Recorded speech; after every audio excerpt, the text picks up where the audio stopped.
नमस्कार मित्रांनो, स्वागत आहे तुमचे यूट्यूब चॅनल मराठी मॅथमॅटिक्सवर। आजच्या व्हिडिओमध्ये आपण रांगेतील क्रम या चॅप्टरवरील उदाहरणे पाहणार आहोत आणि ही उदाहरणे स्पर्धा परीक्षांमध्ये विचारली गेलेली आहेत। पहिले उदाहरण, मुलांच्या रांगेत सुहासचा क्रमांक डावीकडून 9वा व उजवीकडून 7वा आहे, तर त्या रांगेत एकूण किती मूल्ये आहेत? तर सुहासचा क्रमांक सुरुवातीला आपल्याला सांगितला आहे डावीकडून 9वा आहे, म्हणजे इकडे सुहासच्या डावीकडे 8 जण असणार आहेत आणि त्यानंतर उजवीकडून त्याचा क्रमांक 7वा आहे, म्हणजे इकडून बघितला तर हा क्रमांक 7वा आहे, म्हणजे सुहासच्या उजवीकडे 6 जण असणार आहेत आणि मधला हा सुहास 1, त्यामुळे 8 + 1 + 6 केले तर आपलं उत्तर मिळेल 8 आणि 6 14 आणि 1 15, म्हणजे त्या रांगेत एकूण 15 मुले आहेत आणि 15चा पर्याय क्रमांक हा बी आहे। किंवा दुसऱ्या पद्धतीने ट्रिकने सोडवायचे असेल तर इथे आपल्याला क्रमांक दिलेला आहे डावीकडून 9वा आणि उजवीकडून 7वा, तर इथे सरळ आपण 9 + 7 केले तर आपल्याला मिळणार आहे 16 आणि 16मधून फक्त 1 वजा केले तर आपलं उत्तर मिळेल 15। तर या ट्रिकने सुद्धा आपण हे गणित सोडवू शकतो, परंतु जर कन्सेप्ट लक्षात ठेवली तर कन्सेप्टने सुद्धा पटकन उत्तर निघून जाते। पुढचे उदाहरण, एका वर्गामध्ये राजीव हा गुणानुक्रमे 7वा असून तो खालून 28वा आहे, तर वर्गातील विद्यार्थी संख्या किती? तर गणितामध्ये सुरुवातीला आपल्याला सांगितले आहे गुणानुक्रमे तो 7वा आहे, म्हणजे वरून जर आपण बघितले तर तो 7वा असणार आहे, म्हणजे त्याच्यावरती ते 6 जण असणार आहेत। त्यानंतर खालून तो 28वा आहे, म्हणजे खालून जर इकडून बघितले तर तो 28वा आहे, म्हणजेच त्याच्या खाली इकडे 27 जण आहेत, म्हणजे हे 27 जण, वरचे 6 जण आणि राजीव 1 जण। तर या तिन्हींची जर आपण बेरीज केली तर 27 आणि 1 होईल 28 आणि 28 आणि 6 होईल 34, तर वर्गामध्ये एकूण 34 विद्यार्थी असणार आहेत आणि 34चा पर्याय क्रमांक हा डी आहे। तर या कन्सेप्टने आपण हे उदाहरण सोडवायचे आहे। किंवा ट्रिकने जर बघितले तर 28 + 7 केले तर येणार आहे 35 आणि 35मधून 1 वजा केले तरीसुद्धा आपल्याला उत्तर 34च मिळणार आहे।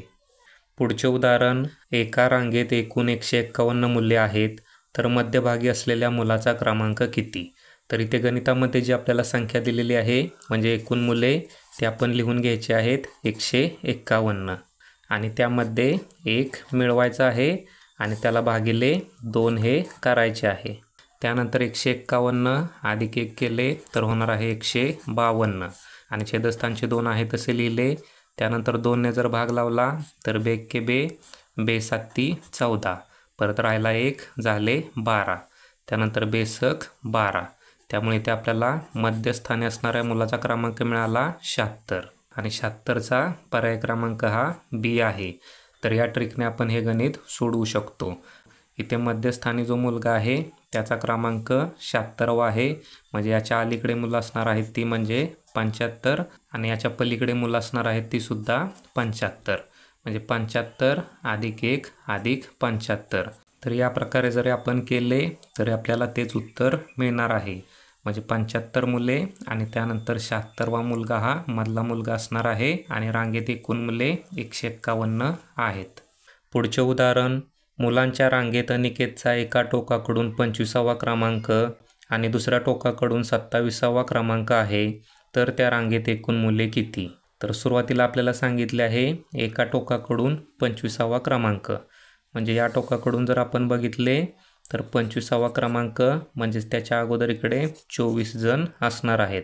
त्यानंतर गणितामध्ये सांगितले आहे दुसऱ्या टोकाकडून 27वा क्रमांक आहे, म्हणजे इकडून जर आपण बघितले तर इथे 27वा क्रमांक असणार आहे, म्हणजे इथून इकडे 26 जण असणार आहेत आणि मध्ये असणार आहे तो अनिकेत हा 1 असणार आहे, म्हणजे 24 + 1 + 26 हे केले तर आपल्याला एकूण मुले मिळतील, म्हणजे 24 आणि 1 25 आणि 25 + 26 केले तर उत्तर मिळेल 51, म्हणजे रांगेत एकूण 51 मुले आहेत आणि 51चा पर्याय क्रमांक हा डी आहे।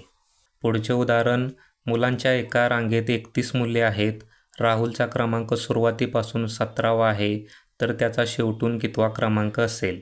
तर इथे गणितामध्ये सांगितले आहे राहुलचा क्रमांक सुरुवातीपासून 17 आहे, म्हणजे इकडून जर 17वा क्रमांक असेल म्हणजेच त्याच्या अलीकडे असणार आहेत 16 जण. म्हणजे इकडे 16, त्यानंतर राहुल असणार आहे 17वा आणि त्यानंतर 17मध्ये किती मिळवले तर 31 होईल.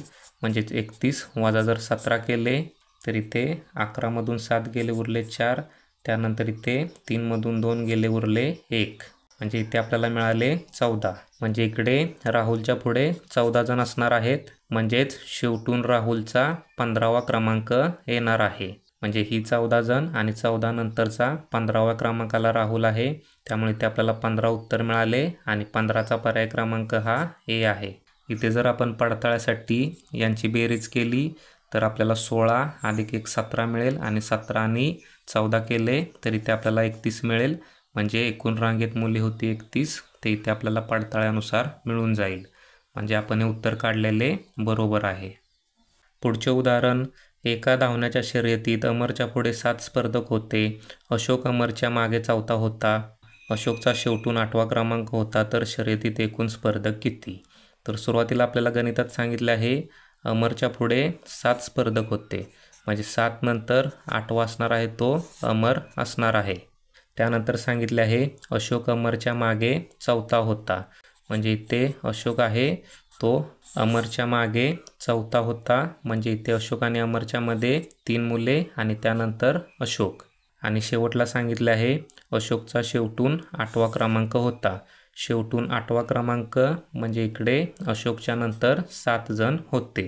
तर इथे जर आपण यांची जर बेरीज केली तर आपल्याला उत्तर मिळेल 7 आणि 1 8, 8 आणि 3 11, 11 आणि 1 12 आणि 12 आणि 7 19.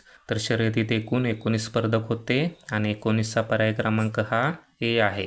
परत एकदा जर आपण बघितले तर धावण्याच्या शर्यतीत अमरच्या पुढे 7 स्पर्धक होते. तर इथे जर आपण अमर घेतला तर अमरच्या पुढे हे 7 जण, त्यानंतर 8वा असणार आहे तो अमर. त्यानंतर अशोक अमरच्या मागे 4था होता. म्हणजे अशोक हा अमरच्या मागे 4था, म्हणजे अमरनंतर 3 मुले आणि त्यानंतर अशोक हा 4था, त्यामुळे इथे 3 आणि इथे 1 आपण लिहिले. त्यानंतर अशोकचा शेवटून 8वा क्रमांक होता. म्हणजे इकडून जर शेवटून 8वा क्रमांक असेल तर अशोकच्या मागे इथे 7 जण असणार आहेत.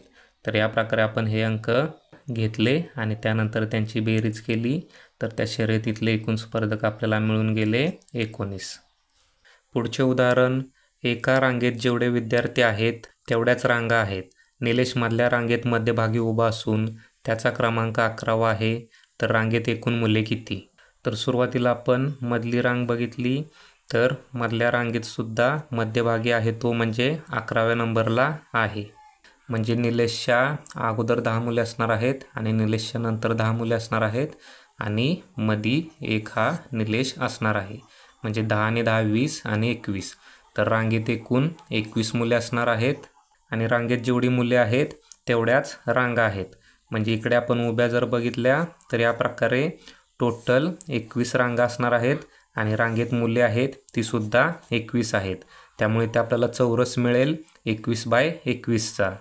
म्हणजे चौरसाचे क्षेत्रफळ आपण काढतो बाजू गुणिले बाजू किंवा बाजू वर्ग.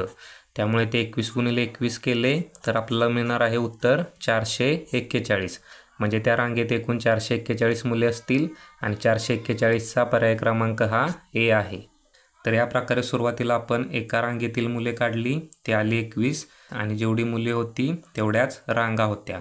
त्यामुळे 21 गुणिले 21 केले तर आपल्याला एकूण मुले मिळाली 441. किंवा दुसऱ्या भाषेत सांगायचे म्हटले तर इथे आपल्याला 21 एकक असणारा एक चौरस इथे मिळालेला आहे. आणि चौरसाचे क्षेत्रफळ आपण काढतो बाजू गुणिले बाजू म्हणजेच बाजू वर्ग. त्यामुळे ते 21 गुणिले 21 केले तर आपल्याला उत्तर मिळाले 441. पुढचे उदाहरण, एका रांगेत माधव 5व्या स्थानावर उभा आहे. जर मध्यभागी उभ्या असलेल्या केशवचे स्थान 15वे असेल तर रांगेच्या विरुद्ध टोकाकडून माधव कोणत्या स्थानावर उभा आहे? तर सुरुवातीला आपल्याला सांगितले आहे माधव 5व्या स्थानावर उभा आहे. म्हणजे एका टोकाकडून जर आपण बघितले तर माधव इथे 5व्या स्थानावर आहे. म्हणजे त्याच्या अलीकडे 4 जण असणार आहेत आणि माधव हा 5वा. त्यानंतर पुढे सांगितले आहे जर मध्यभागी उभे असलेल्या केशवचे स्थान 15वे असेल. म्हणजे केशव जर इथे मध्यभागी असेल आणि त्याचे स्थान 15वे आहे म्हणजे तो या टोकाकडून 15वा आहे, म्हणजे इकडे सुद्धा त्याच्या 14 जण आहेत आणि त्याच्या पलीकडे सुद्धा इकडे 14 जण आहेत. म्हणजे दोन्ही टोकाकडून केशवचा 15वा क्रमांक आला पाहिजे. त्यामुळे 14मधून 5 वजा केले तरी ते आपल्याला मिळेल 9. म्हणजेच 4 आणि 1 5 आणि 5 आणि 9 14. म्हणजे हे जे 14 आहे ते आपल्याला इथे मिळाले. त्यानंतर विरुद्ध टोकाकडून आपल्याला माधवचा नंबर विचारला आहे.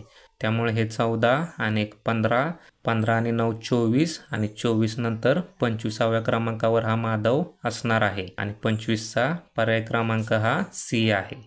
म्हणजे माधव हा विरुद्ध टोकाकडून 25वा आहे. म्हणजे इकडे त्याच्या 24 मुले असणार आहेत. त्यानंतर माधव हा 25वा आणि माधव पुढून हा 5व्या स्थानावर आहे ते आपल्याला इथे दिलेले होते. म्हणजे माधवच्या अलीकडे असणार आहेत इकडे 4 जण. म्हणजेच 4 आणि 1 5 आणि 24 केले म्हणजे 24 आणि 5 केले तरीसुद्धा आपल्याला इकडे 29 मिळेल. आणि गणितामध्ये सांगितले होते मध्यभागी उभे असलेल्या केशवचे स्थान 15वे आहे.